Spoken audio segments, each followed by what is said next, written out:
What is going on, my home studio engineers? As always, thank you so much for checking out the Home Recording Network.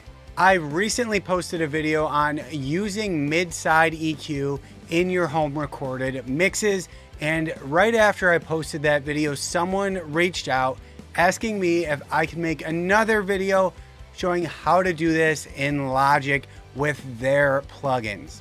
So here I am to show you how to do this with the Logic stock plugins if you don't have the plugins I used in the last video. Even if you don't have those plugins, I would urge you to go back and watch that first video because I do some explaining about mid-side processing in general. So without further ado, let's hop into Logic. But first, if you like this video or it helps you out at all, make sure to give me a like and throw me a subscribe so that you can be notified every time I release a piece of content.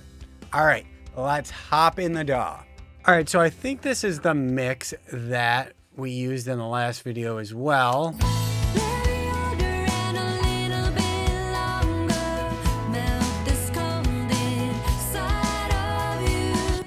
Yeah, so in the last video, I showed you that you're most likely gonna want a tool to listen to the mono section and the sides of your mix separately. Those are gonna be something you're gonna wanna monitor. So I use this BX meter, but you guys probably don't have that. So I'm gonna pull up another plugin here. Let's go to Plugin Alliance, and it's the BX Solo. So this is a free plugin that you can get for signing up for a Plugin Alliance account.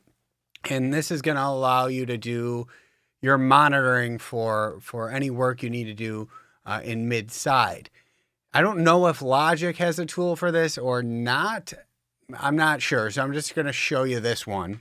So if we want to listen to just the mono part of our mix, we can just hit this mono solo button. So I'll start playing and then I'll hit that. I'll engage that. And you can hear the sides drop out.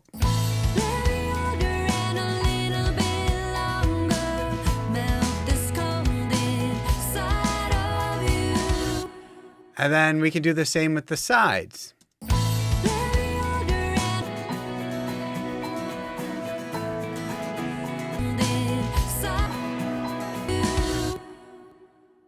Yeah, so the middle or the mono section of our mix is where all the meat is, you know, the kick and snare and bass and vocals, they're all right up the middle. And then the sides is kind of where all the glitter is and the reverbs, the effects.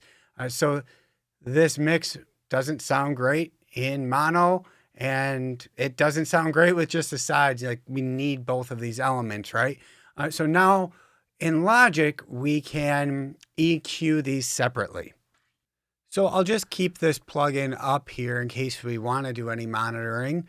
But let's just pull up an EQ. So on my mix bus here, let's put an EQ in the last spot and do some mid-side processing.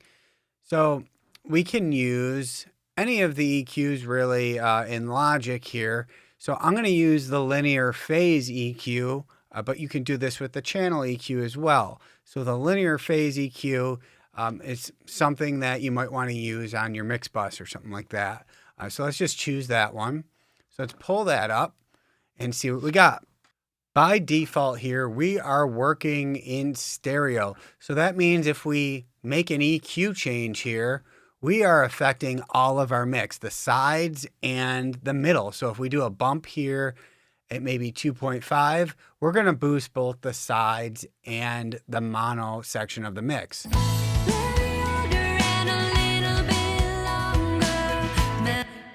But we can do this separately. So we can EQ the sides in the mono part of their mix separately. So if we come down to processing here, we don't want stereo anymore. Let's say we want to tweak the sides of the mix. So I'm going to switch this to side only. Now let's actually do some work on this now, right? So if we listen to the sides of our mix, you're going to notice something.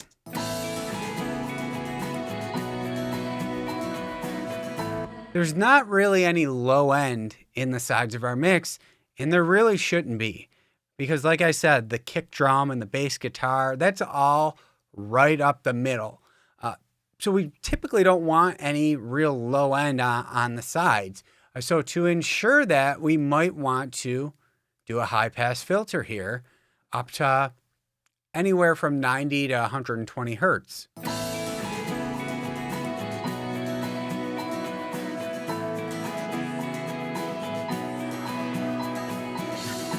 Now we don't want to go too crazy, right?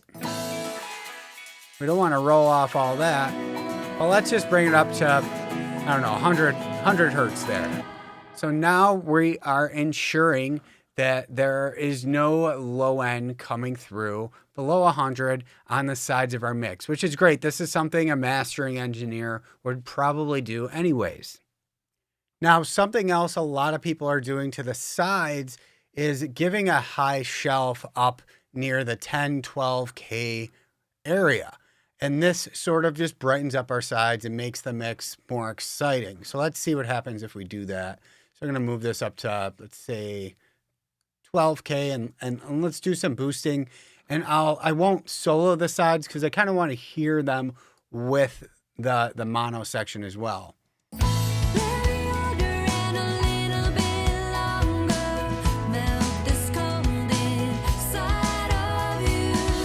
Really, if we really go crazy, it really brings up the acoustic guitar, which is I would never do that much boosting, but you guys get the picture here. So for me in this mix, I don't really need this mix to be any brighter. So I'm going to just undo all that and go back to normal. But that's something that people are doing. Now, it's really up to you how you want to treat this. You can really go in and do some digging, but I don't think you're going to have to, and I'll get to that. Let's say now that we wanted to EQ the middle. So in that case, we would have to add another EQ and do our work in the middle. So we can select mids only. So in the last video, I showed you how to do this with this crazy EQ plugin, which is a really great plugin for so much more than just, EQing. I would definitely check this out. It was kind of expensive when I bought it, but that was years ago. And then I showed you how to do it using Pro Q3 as well. And with this plugin, you can actually just create bands in here and then select whether you want that band to be, sides, mids, left or right, and so on. But in the Logic EQs, you actually have to switch the whole EQ over to whatever processing algorithm you want. So if you want to work on the sides, you gotta EQ for that. If you want to then go and work on the mids, you need an EQ for that as well. Now, let's say we want to work on the middle of the mix. So we could solo the mono section of the mix, and then let's say we wanted to add a bit more crack to our snare drum.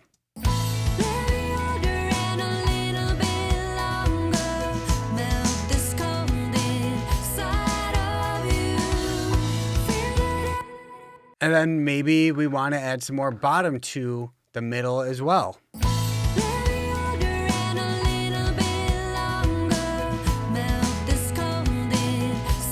See how it sounds then? Yeah, so we can EQ the middle without boosting any of the frequencies on the side. Now, let me tell you, like I believe I did in the last video, why you probably don't really need to do this. So this is more of a mastering process. And if there's something wrong with the sides of your mix or the middle of your mix, the mono part of your mix, there's probably something that you can fix on the tracks themselves. If I hear some low end buildup in the kick drum or the bass or the frequencies are fighting, I'm not going to go in and fix it with EQ on the master bus. I'm going to go find the tracks that are causing the problem and fix it there. And just the same, if you're going in and making a drastic boost on the sides of your mix like this, at the end, there's probably something that you can make sound more exciting in the mix, right? We don't want to put all this work into our mix bus and be affecting all these instruments at the same time by putting an EQ on our mix bus, if we could go in and make the cymbals more exciting, make the guitars more exciting or brighter.